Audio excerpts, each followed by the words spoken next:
اور اس کے راوی ہیں حضرت علی بن عبداللہ کے فرماتے ہیں نبی پاک صلی اللہ علیہ وسلم سوئے یہاں تک کہ سانس لی، آواز آئی اس سانس کی، پھر آپ نے نماز پڑھی، اور کبھی کہتے تھے کہ آپ لیٹے یہاں تک کہ سانس کی آواز آئی، پھر آپ بیدار ہوئے اور آپ نے نماز پڑھی۔ علی بن عبداللہ کی ایک روایت یہ الفاظ ہیں کہ ابن عباس رضی اللہ عنہ نے فرمایا کہ میں ایک شب اپنی خالہ میمونہ کے گھر میں رہا تو میں نے دیکھا کہ نبی پاک صلی اللہ علیہ وسلم رات کو اٹھے جب تھوڑی رات رہ گئی، اور آپ نے ایک لٹکی ہوئی مشک سے خفیف تھوڑا یعنی وضو کیا، اور وضو فرمانے کے بعد آپ نماز پڑھنے کے لیے کھڑے ہو گئے، پس میں نے بھی وضو کیا اسی کے قریب جیسا کہ آپ نے وضو کیا، پھر میں آیا اور آپ کی بائیں جانب کھڑا ہو گیا، اور کبھی سفیان کہتے ہیں کہ آپ کے شمال کی جانب کھڑا ہو گیا، آپ نے مجھے پھیر لیا اور اپنی دائیں جانب یعنی رائٹ سائڈ پہ کھڑا کر دیا، جس قدر اللہ نے چاہا آپ نے نماز پڑھی، پھر آپ لیٹ گئے اور سو گئے، یہاں تک کہ آپ کی سانس کی آواز آئی۔ اتنے میں آپ صلی اللہ علیہ وسلم کے پاس مؤذن آیا اور اس نے آپ صلی اللہ علیہ وسلم کو نماز کی اطلاع دی، آپ اس کے ہمراہ نماز کے لیے اٹھ گئے، پھر آپ نے نماز پڑھی اور وضو نہیں کیا، ٹھیک ہے۔ تو یہ حدیث ثابت ہوتی ہے اس حوالے سے کہ نبی پاک صلی اللہ علیہ وسلم کا دل جاگ رہا ہوتا۔ بیٹھنے کی تشریف کی جگہ پر جب ہم اکثر ایسے بیٹھے بیٹھے بھی لیٹ جاتے ہیں، سو جاتے ہیں، تو اس حالت میں بھی ہمارا وضو نہیں ٹوٹتا، اور اس حالت میں بھی جب کہ ہم آدھی نیند میں ہوں، آدھے جاگ رہے ہوں، سکون بھی کر رہے ہوں، لیکن ہمارے ہوش بالکل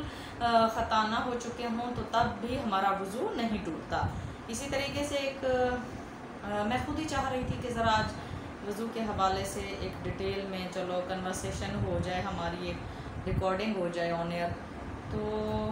ایک دوسری روایت بھی میں آپ کو بتاتی ہوں، حضرت ابن عباس رضی اللہ عنہ فرماتے ہیں کہ آپ صلی اللہ علیہ وسلم انہوں نے وضو کیا، ایک چلو پانی لے کر اسی سے کلی کی اور ناک میں پانی ڈالا، پھر ایک چلو پانی لیا،